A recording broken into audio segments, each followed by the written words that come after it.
Hai sahabat jelajah, senang sekali kali ini saya akan mengajak kalian untuk berjelajah ke Manggarai, Nusa Tenggara Timur. Dan spot pertama yang akan kita kunjungi kali ini adalah kampung adat tertua yang ada di Manggarai, Kampung Adat Todo. Let's go!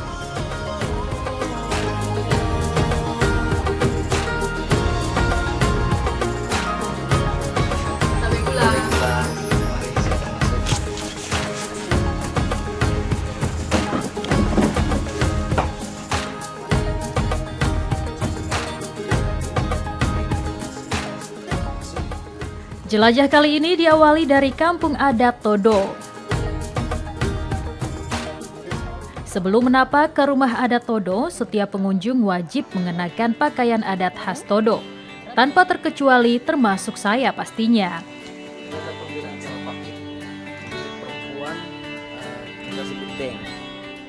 Cara mengenakannya pun tidak sembarangan. Kakak Sandri, salah seorang warga Todo, membantu saya memakaikan pakaian adat ini. Untuk saya atau pengunjung perempuan lainnya, balutan kain tenun Todo disebut deng, dipakai seperti ini nih, sehingga posisi motif tenun khas Todo berada di samping. Ini ada artinya sendiri kan? Oh, digulung semuanya. Ikat kepala yang saya kenakan melambangkan mahkota, lengkap dengan selendang yang diselempangkan dari kiri ke kanan.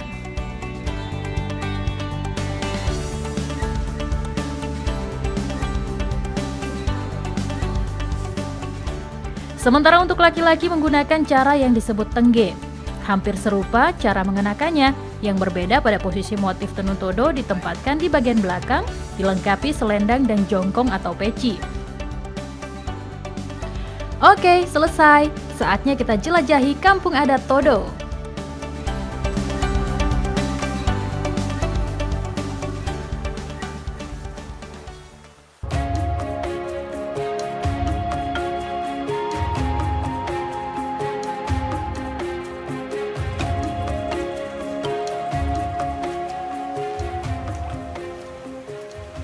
Rintik hujan menyambut kedatangan kami. Kabut pun mulai menyelimuti Kampung Adat Todo dan udara dingin terasa menyengat tubuh. Untungnya kain tenun yang saya kenakan cukup menghangatkan. Warga Kampung Adat Todo sudah sangat akrab dengan suasana seperti ini.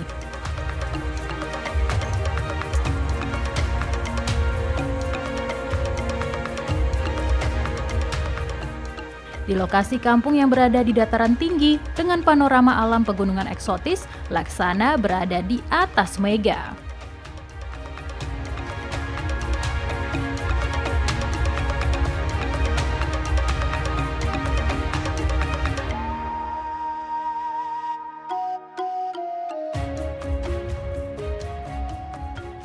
Suasana ini juga tidak menyurutkan niat pengunjung lainnya untuk singgah ke sini. Buktinya, mereka yang datang tidak hanya wisatawan lokal saja, tapi juga dari mancanegara.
Saya masuk ke salah satu rumah adat yang ada di dalamnya memiliki satu ruangan yang cukup luas. Saya mau permisi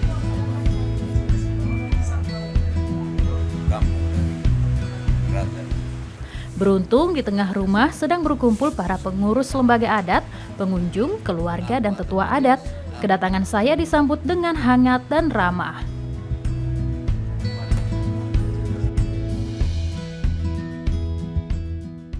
Kampung Adat Todo merupakan kampung adat tertua sekaligus cikal bakal Manggarai, Nusa Tenggara Timur. Sebelum kami melakukan kegiatan di kampung ini yang dihuni lebih dari 300 kepala keluarga, Tetua Adat Bapak Agustinus Bandung memimpin satu ritual guna meminta izin para leluhur Todo.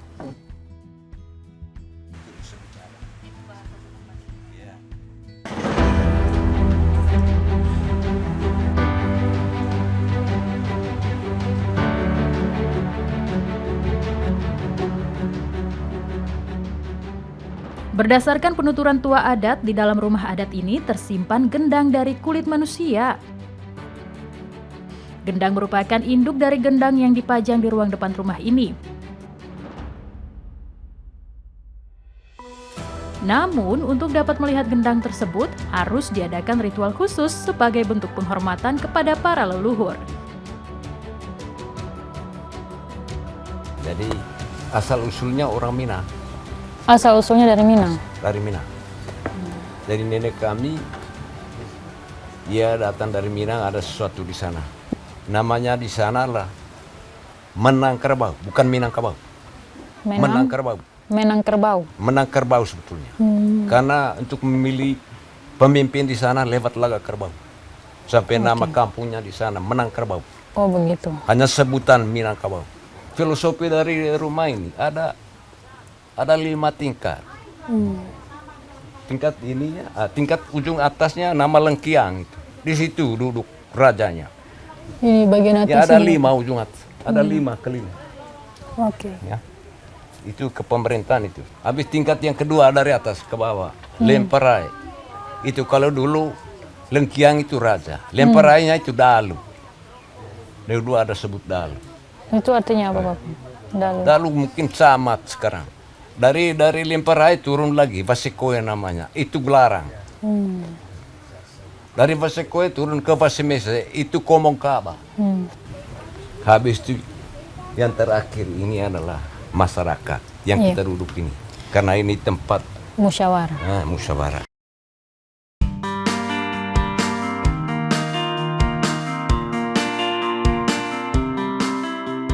Kampung ini juga memiliki tradisi unik lainnya yang menjadi kegiatan kaum perempuan Todo umumnya, yakni aktivitas menenun.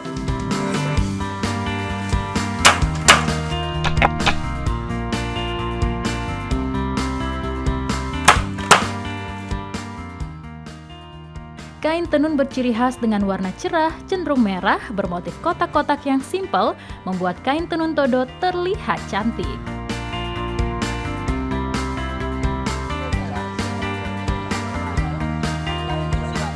Di lain halnya ada satu tradisi saat perempuan Todo dilarang menenun apabila dalam suasana berduka, yakni selama 3 hari masa berkabung.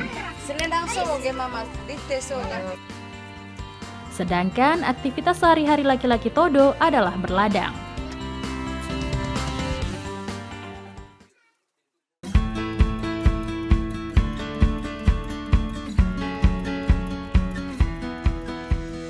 Hujan pun berlalu, berganti cerah, menghibur hati anak-anak kampung Todo yang ceria bermain di pelataran halaman rumah mereka. Saya pun larut dalam kegembiraan yang tercipta.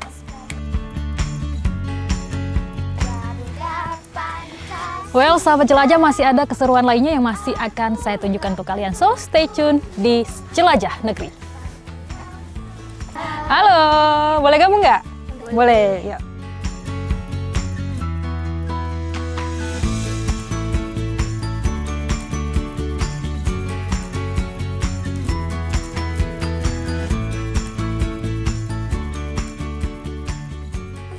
Ayo maju, maju, ayo maju, maju, ayo maju, maju. Oke, terima kasih semuanya. Sehat-sehat selalu.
saya serasa tak bisa berkedip mengagumi keindahan alam Labuan Bajo. Hamparan laut biru yang luas dengan panorama pulau-pulau berbukit menemani perjalanan saya.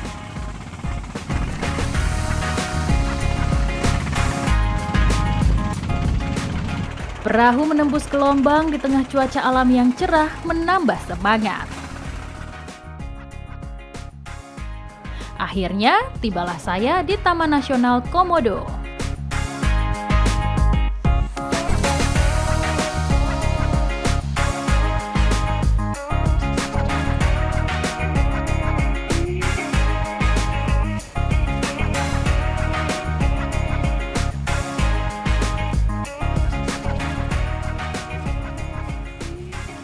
Loh Liang adalah pintu masuk Pulau Komodo.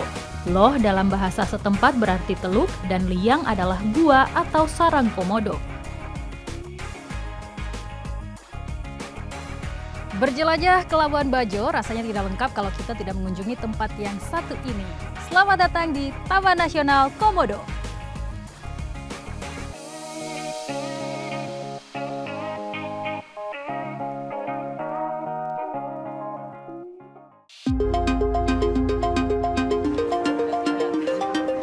Kawasan Taman Nasional Komodo menjadi rumah bagi ribuan komodo, lebih dari 80 ekor diantaranya terdapat di Loh Liang. Komodo terbesar di Loh Liang berukuran panjang lebih dari 3 meter dengan berat hampir 100 kg.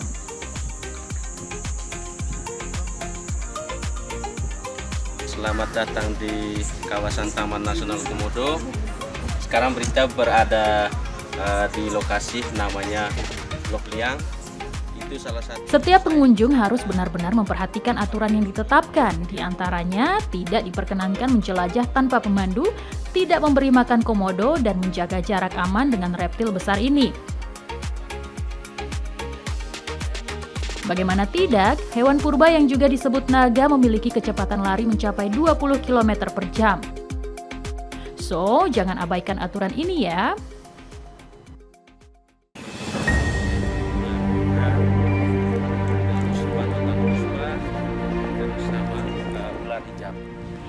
Selain komodo, di kawasan ini juga terdapat beberapa jenis hewan lain seperti rusa, babi hutan, kerbau liar, dan berbagai jenis ular. Hewan-hewan inilah yang menjadi makanan bagi komodo.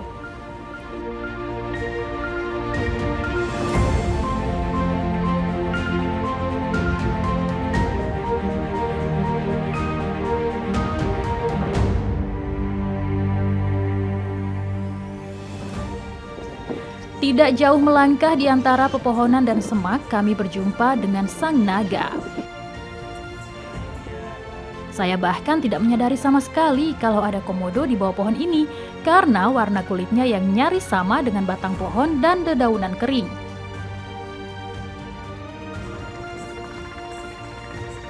Kakak Maksi sebagai ranger atau pemandu di sini sudah sangat terbiasa dengan situasi ini. Ini komodo jantan, umurnya kisaran antara 30 sampai 40 tahun. Oke. Jadi dia perutnya besar sekali, itu baru habis makan mangsanya. Dia ada makan bangkai rusa. Dia bisa hidup sampai berapa tahun maksimal?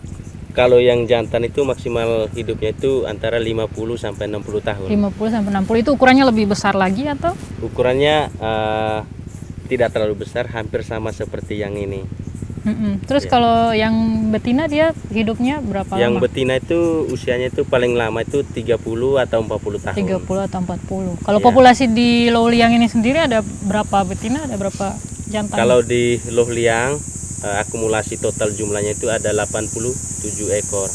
Kita tidak bisa menentukan berapa jumlah jantannya berapa, jumlah betinanya berapa. Kita hitung keseluruhannya. Keseluruhannya, oke. Ya, kira-kira itu 87 ekor tadi. Dia kemampuan kemampuan makan biasa sampai berapa ekor? Dia kalau sudah makan daging atau bangkai sampai 20 kilo, itu bisa bertahan sampai 2-3 minggu, bahkan bisa sampai 1 bulan. Oke, jadi tidak setiap hari dia makan ya? Tidak setiap hari dia makan, tapi kalau ketemu makanan pasti dia makan. Tapi kalau di sini pernah ada pengunjung atau petugas yang pernah diserang? Kalau di Taman Nasional Komodo pernah petugas sendiri diserang sama komodo. Pengunjung juga pernah dulu digigit sama komodo, itu karena tidak ada pemandu, dia jalannya sendiri. Jalan sendiri. Ya. Itu sebabnya harus terus ada pendampingannya dari setiap pemandu. pengunjung yang datang harus selalu diawasin oleh pemandu atau ranger. Jarak aman dengan komodo berapa meter? Jarak paling aman itu 3-5 meter dari komodo. Tuh, sahabat jelajah, jadi bagi kalian yang ingin berkunjung ke Taman Nasional Komodo, pastikan untuk menentukan pemandunya yang harus senantiasa mendampingi, karena pernah ada pengalaman pengunjung yang diserang karena nekat untuk jalan sendiri. Jadi setiap peraturan yang dibuat itu jangan sampai dilanggar, harus diperhatikan dan dipatuhi. Kalau sudah ketemu seperti ini, jangan lupa diabadikan momennya ya. Kapan lagi ketemu hewan langka dan dilindungi ini?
Akhirnya kita tiba juga di spot terakhir jelajah kita kali ini, Pulau Padar. Langsung aja kita explore. Let's go!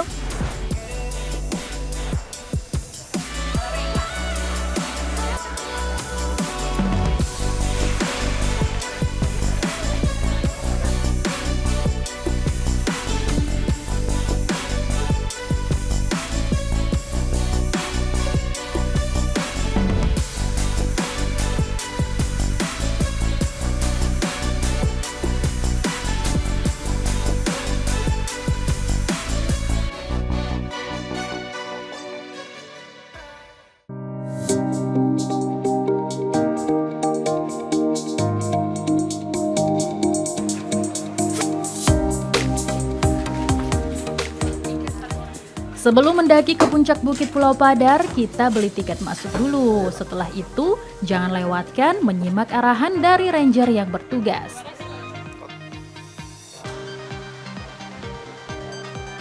Jelajah Pulau Padar mengharuskan kami menapaki 818 anak tangga dan melewati 5 pos pendakian.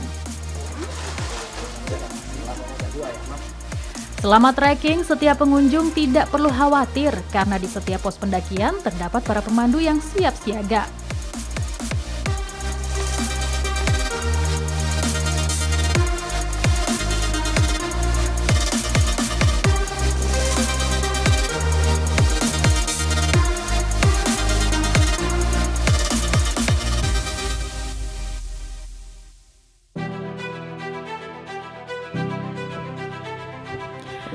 Selama mendaki Bukit Pulau Padar, perlu diingat untuk tidak membuang sampah sembarangan ya sahabat jelajah. Jangan lupa juga untuk bawa air minum, karena teriknya matahari di sini gak peduli siapapun saya, kamu, kalian, bahkan rumput saja sampai kering.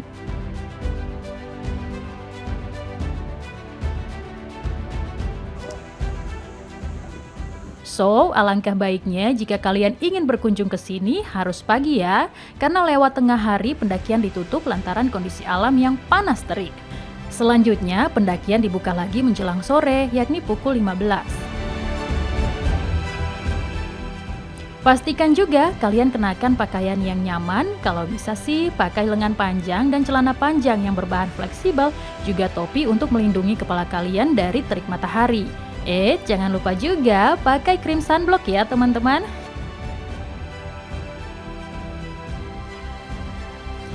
Oh iya, di Pulau Padar ini juga hidup 19 ekor komodo dan 66 ekor rusa yang bermain bebas menyapa setiap pengunjung yang datang. Akhirnya sampai juga di puncak Pulau Padar. Lenyap sudah letih selama pendakian. Dari ketinggian bukit inilah panorama Pulau Padar begitu mengagumkan.